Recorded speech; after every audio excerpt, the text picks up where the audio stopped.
Maka bila engkau merasa mendapatkan manfaat dari apa yang kita bahas ini, sekecil apapun itu, jangan ragu untuk terus menyimak channel ini. Klik like sebagai tanda engkau mendukung. Subscribe agar tidak tertinggal lanjutan-lanjutan pembahasan yang lebih mendalam, dan tinggalkan komentar bila ada hikmah yang engkau rasa menyentuh hatimu. Bagikan juga kepada saudara-saudara kita yang mungkin sedang mencari ketenangan di tengah hiruk-pikuk dunia. Dengan begitu, kita semua menjadi bagian dari mata rantai kebaikan. Pernahkah Anda merasa seolah dunia harus menurut pada rencana Anda agar hati bisa tenang? Anda bekerja keras menyusun daftar, mengatur jadwal, dan memperbaiki detail agar segala sesuatunya berjalan seperti yang diinginkan. Namun di tengah usaha itu, ada ruang kecil di dalam yang tidak pernah benar-benar tenang. Ruang itu penuh tanya, takut, dan tuntutan agar semuanya berada di bawah kendali Anda. Hari ini saya mengajak Anda berhenti sejenak dengan wajah yang jujur. Kita akan mengamati bagaimana menyerahkan kendali diri kepada Tuhan bukanlah lepas tanggung jawab. Kita akan memahami perbedaan antara usaha yang sadar dan usaha yang menuntut hasil tanpa hadap. Ketika seseorang mengatakan bahwa dia sudah bertawakal kepada Tuhan, sering muncul gambaran bahwa ia menjadi pasif dan berhenti berusaha. Banyak dari kita pernah merasakan keraguan ketika melihat orang lain tampak tenang menghadapi kejadian yang sulit. Kita berpikir, bagaimana mungkin ia relakan semua, padahal ada tarikan untuk memperbaiki keadaan saat hal buruk datang. Rasa takut kehilangan, rasa malu kalau gagal, dan rasa ingin dihargai membuat kita terus mengendalikan. Kita menulis pesan berulang kali sebelum mengirim, kita mengawasi setiap langkah orang yang kita sayang, kita mengatur keuangan sampai detil terkecil. Semua itu muncul dari satu sumber yang jelas, yaitu keyakinan bahwa cuma dengan kontrol kita bisa aman. Kontrol terasa seperti selimut yang tebal pada malam yang dingin. Ketika kita memegangnya erat, kita merasa hangat. Namun pada saat yang sama, kita sering lupa bahwa selimut itu juga membuat kita sulit bergerak. Kita mengikat hari dan napas kita pada rencana yang rapih. Ketika rencana itu berubah, hati menjadi gelisah. Saya ingin berbicara tentang gelisah itu. Ia bukan musuh yang harus dilawan mati-matian. Ia adalah sinyal bahwa ada sesuatu yang ingin ditanya oleh hati. Gelisah sering menyuruh kita mengulang kontrol, padahal jawaban yang dicari sering lebih sederhana. Ada perbedaan antara usaha yang bertanggung jawab dan usaha yang menuntut hasil. Usaha yang bertanggung jawab membuat kita bangun pagi dan melakukan yang terbaik. Usaha yang menuntut hasil membuat kita memaksakan takdir agar cocok dengan kehendak kita. Ini yang membuat banyak orang bingung tentang arti tawakal. Tawakal bukan kata yang mengajak kita meninggalkan kerja keras. Tawakal adalah sikap hati yang memberi ruang bagi hasil yang tidak bisa kita kendalikan. Hati yang tawakal bekerja dengan sepenuh tenaga, lalu melepaskan beratnya pada yang mengatur. Dalam kehidupan sehari, kita sering melihat momen-momen kecil ketika kontrol kita runtuh. Seorang ibu yang mengatur makanan anaknya sedemikian rupa, tiba-tiba menghadapi demam tinggi di malam hari. Seorang pegawai yang sudah menyusun presentasi terbaik, mendadak komputer rusak sesaat sebelum rapat. Seorang pemuda yang berusaha keras meraih pekerjaan, menerima penolakan berulang kali. Di saat-saat seperti itu, respon awal kita biasanya menuntut solusi cepat dan kontrol tambahan. Kita ingin memperbaiki situasi sendiri, sampai lupa menengok ke dalam dan mengatakan, apa yang bisa aku lepaskan hari ini? Perubahan mulai terjadi ketika kita menemukan ruang kecil antara tindakan dan reaksi. Ruang itu tidak panjang, hanya beberapa detik setiap kali kita hendak bereaksi. Namun detik itu menjadi jendela. Jika kita gunakan untuk menenangkan napas, kita bisa memilih tindakan yang berbeda. Pilihan ini sederhana. Kita tetap melakukan yang harus dilakukan. Kita tetap menyusun rencana. Kita tetap berkomunikasi dan bertanggung jawab. Bedanya setelah melakukan breath, kita melepaskan hasilnya kepada Tuhan. Ini bukan kewajiban mudah. Ini latihan yang membutuhkan pengulangan dan kelembutan pada diri sendiri. Anda mungkin bertanya, bagaimana memastikan tidak jatuh ke pasif ketika saya mulai melepaskan hasil? Pause sedikit, one point. Caranya bukan dengan berhenti berbuat. Caranya adalah menjadikan setiap tindakan sebagai bentuk pengabdian, bukan tuntutan. Pause sedikit, one point. Ketika kita bekerja karena kecemasan, setiap kegagalan terasa seperti penilaian terhadap harga diri. Pause sedikit, one point. Ketika kita bekerja sebagai bentuk pengabdian, hasil menjadi konsekuensi yang bisa diterima tanpa mengurangi nilai diri. Pengabdian seperti ini memudahkan kita bertawakal. Pause sedikit, one point. Kita lupa mengejar hasil untuk mengisi kekosongan hati. Pause sedikit, one point. Kita belajar menerima hasil sebagai bagian dari alur yang lebih besar. Sering terjadi pula bahwa tawakal disalahpahami sebagai pasrah tanpa batas.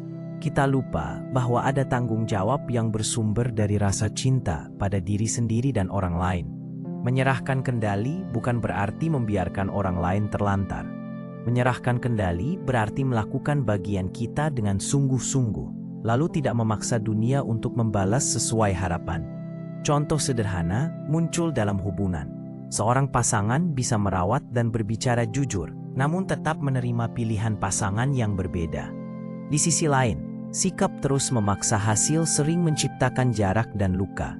Tawakal menuntut keberanian untuk bertindak, sekaligus kelembutan untuk menerima ketika hasil tidak sesuai.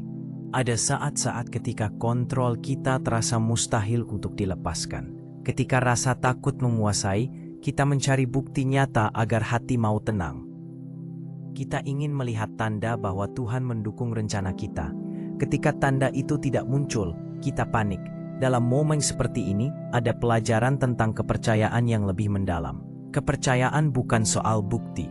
Kepercayaan adalah keberanian untuk yakin ada jalan meskipun mata belum melihatnya. Ini tidak berarti menutup mata terhadap realitas. Ini berarti memegang realitas dan kepercayaan sekaligus. Perubahan batin sering diawali oleh peristiwa kecil yang tampak sepele. Sebuah panggilan telepon yang tidak terjawab. Sebuah tawaran yang datang terlambat. Sebuah penyakit ringan yang mengganggu rencana liburan. Saat peristiwa kecil itu datang, kita diberi pilihan. Kita dapat bereaksi dengan panik, atau kita dapat menarik napas dan mengingat tujuan hidup yang lebih luas. Pilihan kecil itu membentuk karakter besar. Satu napas yang tenang di sela kemelut adalah latihan tawakal. Latihan-latihan kecil itu mengeduk hati agar bisa menerima ketidakpastian besar dengan lebih lembut. Saya pernah menyaksikan seseorang memberikan keputusan penting setelah malam panjang merenung.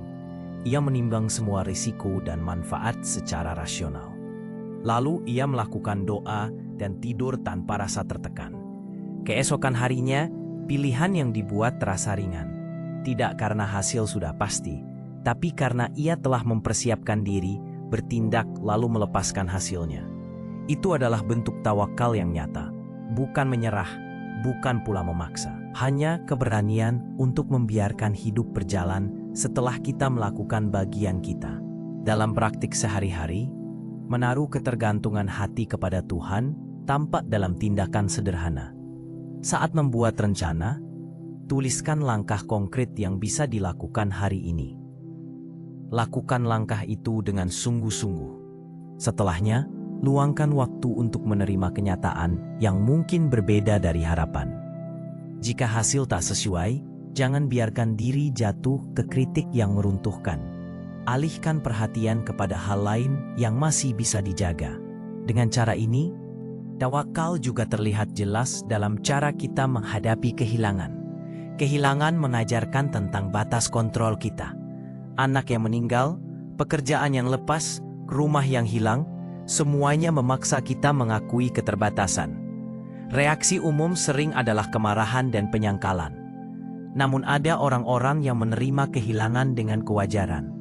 Mereka menangis, merasakan sakit, lalu meneruskan hidup dengan tanggung jawab yang tersisa. Mereka tidak menolak tindakan yang perlu diambil. Mereka juga tidak mengegang kegelisahan, seolah itu bisa mengubah kembali apa yang telah terjadi. Disinilah tawakal menampakkan wajahnya yang paling tulus. Dalam hubungan sosial, tawakal menjaga batas yang sehat. Kita berikan yang terbaik, tetapi kita tidak bertanggung jawab atas pilihan orang lain. Ini penting untuk kesehatan batin. Ketika kita mencoba mengendalikan pilihan orang lain, kita menambah beban yang sebenarnya bukan milik kita. Pause. Ketika kita melepaskan hasil, kita membiarkan orang lain belajar dari pilihan mereka sendiri. Membiarkan bukan berarti menyalahkan. Membiarkan adalah penghormatan terhadap kebebasan. Bagaimana kita melatih hati untuk melepaskan kontrol setiap hari? Mulailah dari hal kecil. Saat hendak mengirim pesan yang emosional, tunggu sebentar sebelum menekan kirim. Saat tergoda untuk mengoreksi orang lain di depan umum, tarik napas terlebih dahulu. Saat kehilangan sesuatu yang berharga, izinkan diri merasakan kesedihan tanpa menutup kemungkinan untuk bangkit. Latihan-latihan ini mendorong kita menjadi lebih hadir. Kehadiran adalah bentuk ketaatan kepada hidup. Dengan lebih hadir, kita melakukan tindakan yang lebih tepat dan lebih bijak. Perlu diingat bahwa tawakal bukan jaminan hidup tanpa masalah. Ia bukan formula untuk selalu mendapat hasil baik. Tawakal adalah cara hidup yang menerima realitas dengan penuh tanggung jawab. Hidup tetap akan menghadirkan sukacita dan duka. Mereka datang silih berganti. Orang yang bertawakal tidak menjauhi duka. Ia menghadapi duka dengan sikap yang memberi ruang bagi proses penyembuhan. Ia tahu bahwa luka dapat menjadi pintu untuk tumbuh, bukan alasan untuk menutup diri selamanya. Saat kita mulai memberi ruang untuk penyerahan ini, kita akan merasakan perubahan sederhana namun nyata. Napas menjadi sedikit lebih dalam. Waktu tidur menjadi lebih lelap. Cara berbicara pun melunak. Kita tidak lagi membutuhkan pembenaran atas setiap kegagalan. Kita justru menjadi lebih produktif karena energi tidak lagi habis untuk memaksakan hasil. Energi itu dialihkan untuk memperbaiki diri, membantu orang lain, dan menikmati proses yang sebenarnya adalah kehidupan itu sendiri. Di akhir hari, ketika kita menutup mata, tanyakan pada diri sendiri tentang integritas tindakan hari ini. Apakah kita sudah melakukan yang terbaik menurut kemampuan dan hati kita? Apakah kita sudah berusaha dengan sepenuh tenaga? Jawaban atas pertanyaan sederhana ini lebih penting daripada hasil yang dilihat orang lain. Jika jawabannya jujur, maka kebebasan batin mulai hadir. Kebebasan ini bukan kebebasan dari masalah. Ia adalah kebebasan dari kebutuhan untuk selalu mengendalikan semua hal. Mari kita bicara tentang kelembutan. Kelembutan kepada diri sendiri adalah kunci agar kita bisa melepaskan tanpa merasa hina. Ketika gagal, jangan tambahi luka dengan sumpah kebencian pada diri sendiri. Perlakukan kegagalan seperti peristiwa yang memberi informasi. Ambil pelajaran, lalu lepaskan emosinya dengan cara yang sehat. Mengusap kepala diri sendiri dengan kata-kata yang menenangkan adalah tindakan nyata yang sulit tapi berguna. Dengan kelembutan, tawakal menjadi sikap yang menyembuhkan. Pada akhirnya, menyerahkan kendali bukan berarti mundur dari kehidupan. Ia adalah tindakan paling berani yang bisa dilakukan manusia yang sadar. Berani menerima ketidakpastian, berani menanggung rasa takut tanpa kehilangan arah. Ketika kita percaya kepada Tuhan, kita menemukan sumber kekuatan yang membuat usaha kita tidak bermakna karena hanya ingin dipuji, tetapi bermakna karena membawa manfaat. Hasil mungkin berbeda, namun kualitas hati yang bertawakal akan membuat seluruh pengalaman tetap penuh makna. Sebelum mengakhiri, saya ajak Anda melakukan satu latihan singkat malam ini. Buat satu rencana kecil untuk esok hari yang masuk akal dan dapat dilakukan. Lakukan dengan sungguh-sungguh. Setelah melakukannya, duduk sejenak dan biarkan napas menenangkan. Katakan pada diri bahwa Anda sudah berusaha. Lalu lepaskan hasilnya kepada Tuhan. Jangan buru-buru menilai. Biarkan waktu menjadi saksi. Latihan sederhana ini akan menguatkan tubuh dan pikiran untuk belajar menyerah dengan arif. Terima kasih telah datang dan mendengarkan. Jalan ini bukan singkat. Ia tidak pernah selesai sepenuhnya. Namun setiap langkah yang diambil dengan hati yang bertawakal akan membawa ketenangan yang nyata. Jangan takut melepas kendali yang menyesakan. Pegang tanggung jawab yang membuat hidup bermakna. Serahkan sisanya kepada Tuhan. Di sana, hati menemukan kedamaian yang tidak terganggu oleh kemauan untuk memaksa dunia. Maka bila engkau merasa mendapatkan manfaat dari apa yang kita bahas ini, sekecil apapun itu, jangan ragu untuk terus menyimak channel ini. Klik like sebagai tanda engkau mendukung. Subscribe agar tidak tertinggal lanjutan-lanjutan pembahasan yang lebih mendalam, dan tinggalkan komentar bila ada hikmah yang engkau rasa menyentuh hatimu. Bagikan juga kepada saudara-saudara kita yang mungkin sedang mencari ketenangan di tengah hiruk-pikuk dunia. Dengan begitu, kita semua menjadi bagian dari mata rantai kebaikan.